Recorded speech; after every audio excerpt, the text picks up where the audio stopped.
পাছত আমাৰ হেমন্ত বিশ্ব শৰ্মা ডাঙৰীয়াৰ বক্তৃতা শুনিছোঁ আৰু দুইজনে যি ধৰণে ক'বলৈ বিচাৰিছে যে অসম এতিয়া চকচকাই গৈছে, অসমত কোনো সমস্যাই নাই, বেমাৰী হ'লেও সমস্যা নাই, চাকৰি হ'লেও সমস্যা নাই, বানপানী হ'লেও সমস্যা নাই, ৰাস্তাৰো সমস্যা নাই, এতিয়া একো সমস্যাই নাই। তেতিয়াহ'লে আপোনাসকলে এতিয়া ঘৰত বহি থাকিব পাৰে এতিয়া, কাৰণ এতিয়া সমস্যাই নাই আৰু ইমান অৱস্থা ভাল, অৰ্থনৈতিক ভাল যে আজি সেয়েহে মুখ্যমন্ত্ৰীয়ে আজি স্পেচিয়েল এয়াৰক্ৰাফ্ট লৈহে দিল্লী যায়। আমিতো 15 বছৰ কোনো যোৱা নাই। হয়, আপোনাসকলৰ ৰিচোৰ্চ বাঢ়িছে, চব বাঢ়িছে। যদি ইমানেই ৰিচোৰ্চ বাঢ়িছে, স্কুলৰ শিক্ষকসকলক আজি নিযুক্তি দিয়া নাই কেলে? কণ্ট্ৰেক্ট ছাৰ্ভিচ যিবিলাক আছিলে তেওঁলোকক দিয়া নাই কেলে? আনকি আমাৰ আছে, আপোনালোকে দিয়ক। আপুনি কিয় কৈছে? এজন মন্ত্ৰী হৈ, এজন দায়িত্বশীল মন্ত্ৰী হৈ বক্তব্যৰ মাজত আপুনি কিয় কৈছে? এজন মন্ত্ৰী আপুনি ক'ব নালাগে।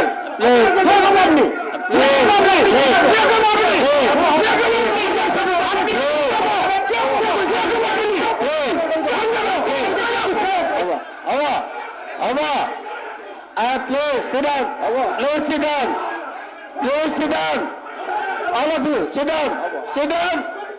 Sit down. No, no, no, no.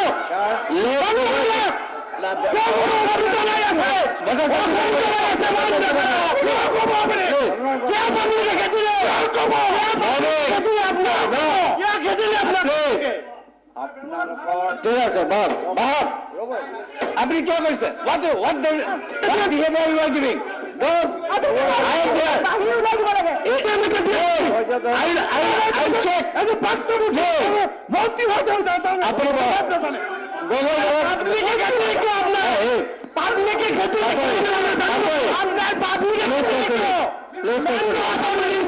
আপনি ইমান মই চাইছো। প্লিজ টেল আমাক সেইকাৰণে বহুৱাইছে। ঠিক আছে, কওক, আপুনি কওক। আজি আমি ইয়াত কিয় বহিছোঁ? যে আমি এইখিনি কাম কৰিব নোৱাৰিলোঁ আৰু আপোনালোকে এইটো দিছিলে আশ্বাস, আৰু আপোনালোকে কৈছে ৰ'ব আপোনাৰ কথা নহয়, আপোনালোকৰ লিডাৰে কথা ৰ'ব, আপোনালোকৰ লিডাৰে কথা কৈ আছে, আপোনালোকে ৰেষ্ট্ৰেণ্ট কৰকচোন নিজকে। আমাৰ বিজেপিৰ মানুহক আমি ৰেষ্ট্ৰেণ্ট কৰিছোঁ। আমাৰ ৰেষ্ট্ৰেণ্ট কৰক, হৈ গ'ল এতিয়া। আপোনাসকলে কৈছে যে আমাৰ টেক্স বাঢ়িছে, চেণ্ট্ৰেল গভৰ্ণমেণ্টৰ পৰা এলোকেশ্যন বাঢ়িছে, এইকাৰণেইতো হৈছে। আমি কি কৈছিলোঁ যে আমাক এলোকেশ্যন দিয়া নাছিল, কম দিছিলে, ইমান ভাল হৈ গ'ল যে দুটা কাগজৰ কলো এতিয়া মৰি গ'ল। দলঙৰ ইমান হ'ল, যিখন দলং মাজুলীত গাডকাৰীয়ে কৰিছিলে সেই দলঙৰ দেখোন এতিয়া খুটা এটাও ফুটা নাই। এইটো মই কৰা নাই। আজি দলঙৰ কথা কৈছে, মই এতিয়াও কৈছোঁ মুখ্যমন্ত্ৰীৰ সমষ্টি মাজুলীত তেতিয়া আমাৰ দিনত যিমান দলং হৈছে আজি হৈছেনে? যদি হৈছে বুলি কয়, মোৰ আধা নালাগে, 1/3 হ'লে মই ৰিজাইন দিম। 1/3 যদি হয় মই ৰিজাইন দিম, এইটোৱে কৈছোঁ। বাকীটো ডিপিআৰ হৈ থাকিব পাৰে, এইটো হ'বই আৰু অহা বছৰৰ পিছত কি হ'ব? ডিপিআৰ হৈ আছে, সিখন হৈ আছে, ব্ৰহ্মপুত্ৰৰ ওপৰত কোনখন দলং হ'ল? কিন্তু আপোনাসকলে আহি এইটো কৈ গ'ল, বগীবিল কৰি দিলোঁ, ধলা সত্যাৰ কৰি দিলোঁ। এতিয়া নোৱাৰে কেলে? এতিয়াতো 4-6 বছৰ হ'ল দিল্লীত। তেন্তে ৰাইজ চাওক, আজি ভাৰতবৰ্ষৰ ইকনমি কি হৈছে? সুব্ৰমণিয়াম যিজন আছিল ইকনমিক এডভাইজাৰ, তেওঁ ভাৰতবৰ্ষৰ ইকনমি কি কৈছে? যে ইণ্টেনচিভ কেয়াৰত আছে। এইটো মোৰ বক্তৃতা নহয়, যদি চাব বিচাৰে এই কাগজবিলাকতে আজি আছে যে ভাৰতৰ ইকনমিক এডভাইজাৰ, আৰু যাৰ কাৰণে প্ৰধানমন্ত্ৰীয়ে এতিয়া আজি কিছুদিনৰ আগত এই ইণ্ডাষ্ট্ৰীসকলৰ লগত তেখেতে কিয় আলোচনা কৰিবলগীয়া হৈছে? আকৌ অসম ক'ৰ পৰা পাব? মানে আমাৰ ইয়াত ক'ত ইমান ৰিচোৰ্চ আছে? আজি কৈছে যে 600 কোটি টকা আমাৰ চৰকাৰৰ ফালৰ পৰা দিছে এই ফ্লাডৰ ইৰিগেশ্যনৰ কাৰণে। এই ইয়াতে আছে মহন্ত, ভাল কথা। 600 যদি দিছে মহন্ত আটাইতকৈ সুখী হ'ব লাগিব। আজি এইবিলাক হিচাপ দিছে। ইয়াৰ বাদেও মই হেমন্ত বিশ্ব শৰ্মাই আজি ইয়াত যিটো ৰাজনীতি কৰিবলৈ বিচাৰিছে, হিন্দু মুছলমান অসমীয়া বঙালী, আমি সেইটো ৰাজনীতি কৰিব বিচৰা নাই। এফালে সনাতন ধৰ্মৰ কথা কৈছে আৰু আনফালে তেওঁলোকে বিভাজন কৰিবলৈ বিচাৰিছে।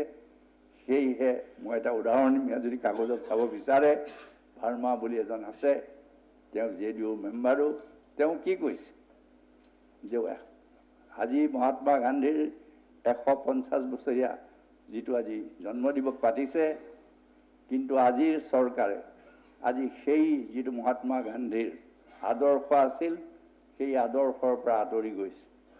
যাৰ ফলত আজি বিজেপিটো এনে দল আছে যি মহাত্মা গান্ধীক হত্যা কৰিছিল, নাথুৰাম গডছেকো তেওঁলোকক আজি পেট্ৰিয়ট বুলি ক'ব বিচাৰিছে, তেওঁলোকৰ MPA কৰিবলৈ বিচাৰিছিল। আৰু যদিও মোদী ডাঙৰীয়াই কৈছিল তেওঁক মই ক্ষমা নকৰিম, আজিওতো তেওঁক ক্ষমা কৰি আছে। আজি এই কথাবিলাক মোৰ নহয়। আজি হেমন্ত বিশ্বই কি কৰিব বিচাৰিছে? তেওঁ এফালে সনাতন ধৰ্মৰ কথা কয়, হিন্দুৱে হয়, হিন্দুসকলে তেওঁলোকৰ যিটো কয় সনাতন ধৰ্মত বিশ্বাস কৰে, সকলো ধৰ্মৰ প্ৰতি সমান আছে, কিন্তু হেমন্ত বিশ্ব বা বিজেপি সকলৰ নাই। এই হিন্দু ধৰ্মটো অকল বিজেপি সকলৰ মনোপলি নহয়। ময়ো হিন্দু। বিজেপিয়ে হিন্দুৱে কৰিছে ৰাজনীতি কৰিবলৈ, মই হিন্দু ৰাজনীতি কৰিবলৈ পোৱা নাই। মই নামঘৰলৈও যাওঁ, তাৰ পৰা গীৰ্জাঘৰলৈও যাওঁ, মছজিদলৈ যাওঁ, গুৰুদ্বাৰলৈও যাওঁ। বিজেপি নেতাবোৰ নাযায় কিয়? যাব পাৰে, ভাল কথা। যিসকলে গৈছে ভাল পাইছে, ইফতাৰ পাতিছে। আজিতো কি কয় হেৰিয়ে ইফতাৰ নাপাতেই দেখোন, হেৰিয়ে প্ৰধানমন্ত্ৰী মোদীয়ে নাপাতেই। আপোনাৰ নেতা কথাই কৈ আছে, ফেচ টুপিটিকে পিন্ধিবলৈ টান পায়। আপোনালোকৰ নেতা কথা কৈছে, মোৰ কথা কোৱা নাই। আজি তেওঁ আসাম চুক্তিৰ কথা কয়, 71টো কাটাপটো কেনেকৈ নহ'ব? তেওঁ আজি কি ইণ্টাৰপ্ৰিটেশ্যন দিবলৈ গৈছে? হয়, তেতিয়া কি কৈছিল যে 66 বিলাকৰ অহালৈকে অট'মেটিকেলি হ'ব, আৰু বাকী 71লৈকে যিখিনি আহিছে সেই পিৰিয়ড 24 মাৰ্চৰ আগত সেইখিনি হয় ৰেজিষ্টাৰ কৰাব লাগিব, তেখেতে যিটো কৈছে। আৰু কিন্তু they will enjoy all the rights except voting rights. 71টো কাটা বেৰ নহয়তো কি? তাৰমানে 71লৈকে যি আহিব, 71ৰ আগতে যদি যিসকলে প্ৰমাণ কৰিব যাৰ নাম 71ৰ ভোটাৰ লিষ্টত আছে, সেই বেচিছতেতো আমি NRC হ'বলৈ গৈছোঁ। আজি ক'ৰ পৰা ডিপ্ৰেছাৰ যিটো কৈছে আমি ডেভিয়েট কৰিছোঁ। আজি আমি সেইটোৱে ক'বলৈ বিচাৰিছোঁ যে সেই বেচিছতে আমি 71 লৈছিলোঁ। আৰু তেতিয়া তেওঁতো আছিল, তেওঁ নিজেও কৈছে যে ময়ো একেলগে গৈছিলোঁ। তেতিয়াতো হেমন্ত বিশ্ব শৰ্মা এতিয়া আজিয়েই কৈছোঁ যে ময়ো আছুৰ লগত আলোচনা কৰি প্ৰধানমন্ত্ৰীৰ ওচৰলৈ গৈছোঁ। তেতিয়াতো তেখেতো আছিল এই 71ৰ কথা যিটো আজি কৈ আছে যে আজি আৰু ভোটাৰ লিষ্টখন হয়। মই 2014 চনৰ কথাটো কি কৈছিলোঁ? তেওঁলোকে সেইটো আকৌ মিছ ইণ্টাৰপ্ৰেট কৰি থাকে। মই কৈছিলোঁ যিবিলাকৰ নাম 2014 চনৰ ভোটাৰ লিষ্টত আছে সেইবিলাকৰ নাম অট'মেটিকেলি NRCত আহিব লাগে। আজি মই কওঁ 2019, তেতিয়া 2014 চনত কৈছিলোঁ, আৰু সেইখন মই এফিডেভিটো দিছিলোঁ সুপ্ৰিম কোৰ্ট। সুপ্ৰিম কোৰ্টে সেইখনে না ৰিজেক্টো কৰিছে না একচেপ্টো কৰিছে, পেণ্ডিং কৰি থৈ দিছে। আৰু আজিও কৈছোঁ 2019 চনৰ যি ভোটাৰ লিষ্ট, কাৰণ তেওঁলোক ভাৰতীয় নাগৰিক নহ'লে ভোটাৰ কেনেকৈ হ'ব? আৰু ইয়াত বঙালী হিন্দুৰ কথা ক'ত কৈছে? আজি বঙালী হিন্দু আটাইতকৈ বেছি চাফাৰ হৈছে আপোনালোকৰ দিনত। আজি এই যে 19,000 আছে, 19 লাখ, তাৰ 11-12 লাখটো বঙালী হিন্দু। এই বঙালী হিন্দুসকলক বাদ কোনে দিলে? আজি কোনে বাদ দিলে? আমাৰ দিনত তেওঁলোক ভাৰতীয় নাগৰিক আছিল, আমাৰ দিনত ভোট দিছিল, এতিয়া তেওঁলোকক ৰিফিউজি বনাই পেলাল। আমি বঙালীৰ কেনেকৈ বিৰোধী হ'ব? এইবোৰ বঙালী হিন্দু আকৌ। আমাৰ ইয়াত বঙালী হিন্দু বঙালী মুছলমান বঙালী এইটো নাই কাট আপ ডেট লাখ টাক নাই কৈছে 5 লাখে 5 লাখ নহয় আমি এজনৰ বিৰুদ্ধে এটা কাৰণ basic of principle not question of পাছ হয় বেচিক কাৰণ ৰিলিজিয়াছ পাৰ্চিকিউটেড ক'ত হৈছে মোৰ দিনতেতো এখনো দৰখাস্ত নাই ৰিলিজিয়াছ পাৰ্চিকিউটেড দৰখাস্ত ক'ত আছে এতিয়া কেইখন আছে দিয়ক তেওঁলোকে কৈছে যে those who are religiously persecuted এতিয়া কেইখন আছে সেইটো দিয়ক যদি নাই আহিব ক'ত তো 5 লাখ ক'ৰ পৰা আহিলে আমাক সেইটো লাগে আমি 5 লাখ 1 লাখ 2 লাখৰ কথা প্ৰশ্ন নাহে প্ৰশ্ন আহিছে যে on basis of A principle আৰু আমি এইটোও কৈছোঁ যে পৃথিৱীত ক'তো চিটিজেনশ্বিপ ৰিলিজিয়াছ বেচিছত নহয় চাৰ্টেন হেৰিত হয় আজি যি তেখেতে কৈ আছে যে আজি এইটো হিন্দু বঙালী আহিলে আমাৰ আপত্তি আমি হিন্দু অহাৰ 71ৰ পিছত মুছলমানেই হওক হিন্দুৱেই হওক খ্ৰীষ্টিয়ানেই হওক বুদ্ধিষ্টেই হওক আমি তাৰ বিৰুদ্ধে ঠিক তেখেতসকলে কৈ আছে শ্ৰীলংকাৰ হিন্দুবিলাকক কেলে বাদ দিলে শ্ৰীলংকাৰ মুছলমানবিলাক তাতো মাইনৰিটেড আজি মায়ানমাৰত বাদ দিলে কেলে আজি ভূটানত কেলে বাদ দিছে কিয় ভূটানত হিন্দুও হ'ব পাৰে খ্ৰীষ্টিয়ানো হ'ব পাৰে তো আজি কিছুক বাদ দিছে কিছুক নাই দিয়া তো আজি আমি সেয়েহে কৈছোঁ আমি 5 জন আহে 10 জন আহে 5 লাখ আমি 5 লাখ নালাগে এজনক আমি কিয় দিম য'ত আমাৰ মাটি দিবলৈ নাই আজি মাজুলীতে কিমান মানুহ গৰাখহনীয়া আছে আজি অসমৰ চাৰিওফালে কিমান গৰাখহনীয়া আছে চাকৰি দিবলৈ নাই আকৌ 5 লাখ মানুহৰ বোজাটো আমি কেনেকৈ ল'ম আৰু আগে আমি লৈ থৈছোঁ আৰু অসম চুক্তি আজি যি কৈ আছে তেখেতে সেই চুক্তিৰ ৰূপায়ণ আমিতো বেলেগ বেলেগ কৰিব আছে এইটো নহয় যে ৰূপায়ণটো কৰা হোৱা নাই আজি কি কয় এই IITয়েই হওক চেণ্ট্ৰেল ইউনিভাৰ্চিটিয়েই হওক গেছ কেকাৰেই হওক বিভিন্ন আজি নুমলীগড় ৰিফাইনেৰীৰ কথা কৈছে এই নুমলীগড় ৰিফাইনেৰী আছামে কৰ এইটোও নহয় যে ইয়াৰ 9 মিলিয়ন বঢ়াবৰ সেই প্ৰস্তাৱ আমাৰ দিনৰ এইটো নহয় যে আজি আগৰ পৰা আছিল হয় তেখেতে এতিয়া গণটো ইমপ্লিমেণ্ট কৰিবলৈ গৈছে এইটো হয় আজি খেলো ইণ্ডিয়া হৈছে দেখিছে হেৰি এই ইনফ্ৰাষ্ট্ৰাকচাৰবোৰ কোনে কৰিলে আৰু মই বিচাৰোঁ যে এই চৰকাৰে এই খেলো ইণ্ডিয়াৰ নামত তেওঁলোকে আৰু ইনফ্ৰাষ্ট্ৰাকচাৰ কৰক আমি যেনেকৈ নেশ্যনেল গেমছত ইনফ্ৰাষ্ট্ৰাকচাৰ কৰিছিলোঁ আজিও তেখেতে কৰক কিন্তু আজিতো কৰা দেখা নাই আজি কি কয় ক্ৰিকেট খেল হৈছে ভাল পাইছোঁ যে আজি ক্ৰিকেট খেলখন আজি পাতিব নোৱাৰাৰ কাৰণে দায়ী কোন আমি আৰু ষ্টেডিয়াম বিচাৰিছোঁ আমাৰ যাতে ল'ৰা ছোৱালীয়ে খেলা ধূলাত সকলো ফালৰ পৰা আৰু এইটোও ঠিক আমি যেতিয়া নাছিলোঁ ক্ষমতাত তেতিয়া কি আছিল অৱস্থা এতিয়া হেমন্ত বিশ্ব শৰ্মাই ক'বলৈ বিচাৰিছে যে গুপ্ত হত্যা কোনে বন্ধ কৰিলে আৰু গুপ্ত হত্যানো কোনে দিছিল সেই বিজেপি চৰকাৰেই দিছিল হেমন্ত বিশ্ব শৰ্মাই এতিয়া তেওঁ গুপ্ত হত্যা যে হৈছিল আমি যে তাক বন্ধ কৰিলোঁ বহু যে আমি ভাল কাম কৰিলোঁ হয় এইটো ঠিক আজি ঠিক যে সিদ্ধান্ত মোৰ আছিল হেমন্তৰ সিদ্ধান্ত নাই হয় কেতিয়াবা আমি লৈছিলোঁ এইটো নহয় যে আমি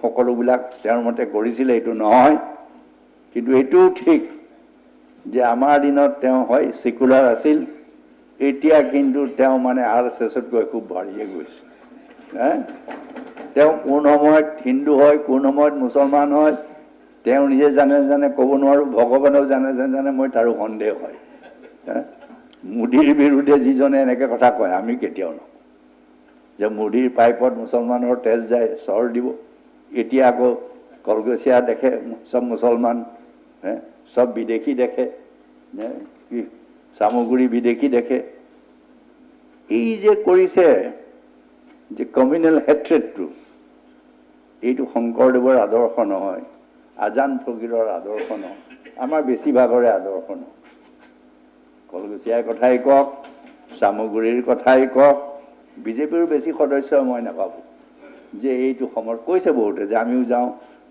গীৰ্জাঘৰলৈ, আমিও যাওঁ কি মছজিদলৈ, ইফতাৰ খাওঁ, ভাল কথা। আৰু সেইখনেই অসম। আৰু সেয়েহে আমি কাৰ বিৰোধিতা কৰিছোঁ, এইকাৰণে আমি কাৰ বিৰোধিতা কৰিছোঁ, কংগ্ৰেছে আগতেও কৰিছে। অকল এইটোৱেই নহয়, ই আমাৰ সংবিধান আজি যিটো ছেকশ্যন 14 যিটো কয় ইকুৱেলিটি বিফৰ ল, আৰু 15 যিটো কয় যে there shall not be any discrimination on the ground of religion, caste and creed যিটো কয়, তাৰপিছত আমাৰ যিটো প্ৰিএম্বল আছে ছেকুলাৰিজিম, সেই প্ৰিএম্বলটো এওঁলোকে ভাইলেট কৰিছে। হয়, কেন্দ্ৰই আছাম একৰ্ডৰ কথা নক'ব পাৰে, আসামত আমি কওঁ, কাৰণ এইটো ভাইলেট কৰিব Assam accord. In addition to date it is violates the Assam accord. আমি সেইটোহে কৈ আছোঁ যে আজি আমি ইয়াত হিন্দু মুছলমান বঙালী হিন্দু ভাগ ভাগ কৰিবলৈ বিচৰা নাই। আমি অসমত ছ'চিয়েল হাৰমনি বুলি যিটো কয়, সামাজিক যিটো আমাৰ বন্ধুত্বই কওক ভাতৃত্বই কওক, তাৰ পৰাই অসম উন্নত হ'ব। আজি অসমত কি হৈছে, চাৰিওফালে আন্দোলন, আকৌ কৈছে কংগ্ৰেছে প্ৰৰোচনা কৰিছে, অভিখণ্ডিত কৰিছে। আমাৰ প্ৰৰোচনা তেওঁলোকে যাব নেকি? আজি যিসকলে আন্দোলনকাৰী কৰিছে, হীৰেণ গোহাঁয়ে কওক, অজিত ভূঞায়ে কওক, প্ৰদীপ ফুকনেই কওক, এই শিল্পীসকলক আমাৰ কি কয় জুবিন গাৰ্গেই কওক, আজি বৰ্ষা ৰাণীয়েই হওক, এই যে গোটেইবিলাক প্ৰফেচৰবিলাক, কৰ্মচাৰীবিলাক, শিক্ষকসকল, তেওঁলোকে কি বুজি নাপায় নেকি? এডভকেটেই কওক, ডক্টৰেই হওক, আজি কোন মানুহ যোৱা নাই?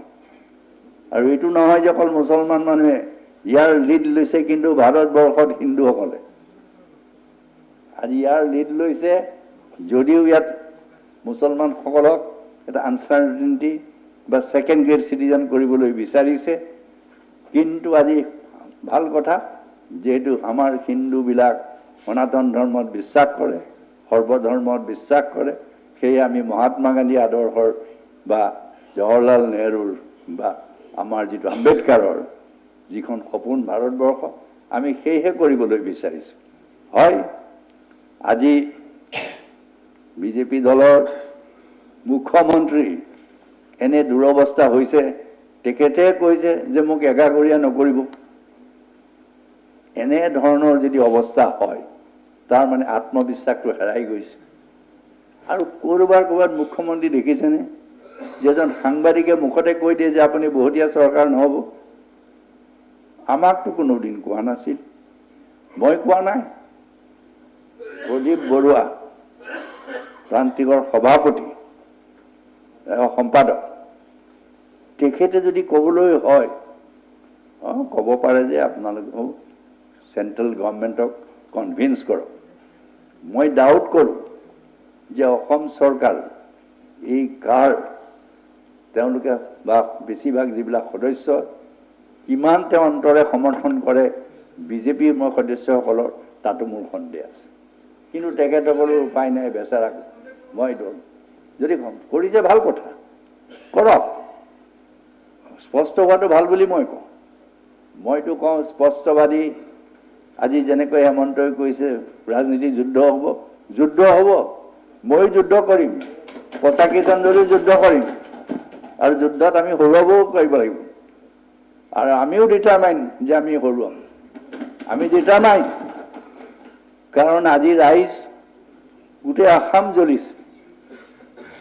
আজি তাতকৈ দুৰ্ভাগ্য বিষয়, যি আছু তেওঁলোকৰ লগত আছিল, সেই আছুৱেই এই চৰকাৰী হত্যাকাৰী বুলি কৈছে।